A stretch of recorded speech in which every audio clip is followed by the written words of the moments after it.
বিশেষ করে যারা এই হঠাৎ অগ্নিকাণ্ডে বিমান দুর্ঘটনায় অনেক লাশ কিন্তু পড়ে গিয়েছে এবং সেগুলো কঙ্কাল হয়ে গিয়েছে এবং তাদের শরীরের অংশগুলো কোনটা যে কোথায় ছিল সেটাও কিন্তু পাওয়া যায়নি। এভাবে হঠাৎ দুর্ঘটনায় যখন শরীর পুড়ে ছাই হয়ে যায় কিংবা কঙ্কাল হয়ে যায় বা সেটাও অবশিষ্ট থাকে না, এই লাশগুলোর তাদের গোসল, জানাজা কিংবা দাফন এটা কিভাবে সম্পাদন করতে হবে? চমৎকার একটি সুন্দর প্রশ্ন করেছেন। প্রাসঙ্গিক বর্তমানে অনেকেই এই বিষয়ে চিন্তা করছে যে কিভাবে কি করবে। এখনও অনেক লাশ বের হচ্ছে বা অনেকেই দেখছে কি করবে।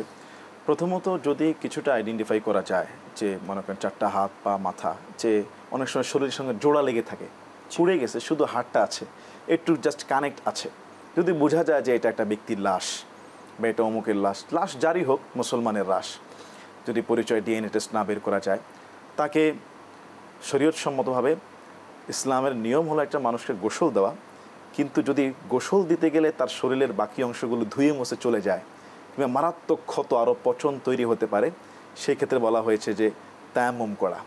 যদি তায়াম্মুম করার মতো যদি পরিস্থিতি না থাকে, তাহলে যেভাবে আছে ওভাবেই শ্রদ্ধার সাথে তাকে কাফন পরিয়ে জানাজা দিয়ে তাকে কবরস্থ করবে।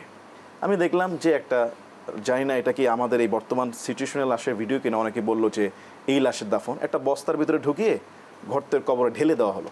এটা কিন্তু লাশকে অসম্মান করা হলো, কারণ লাশ, আমরা ইসলামের প্রত্যেকটা লাশকে শ্রদ্ধার সাথে আমরা দাফন করি। রাসূল সাল্লাল্লাহু আলাইহি ওয়াসাল্লাম বলেছে, মৃত লাশের হাড়কে ভেঙো না, মৃত লাশের হাড়কে কষ্ট দেওয়া জীবন্ত মানুষকে কষ্ট দেওয়া হাই। তাকে যদি এভাবে আপনি ফেলে দিলেন, ভাবছেন যে পুড়ে গেছে কয়লা, এটা তো তার সাথে একটা অসম্মান করা হলো।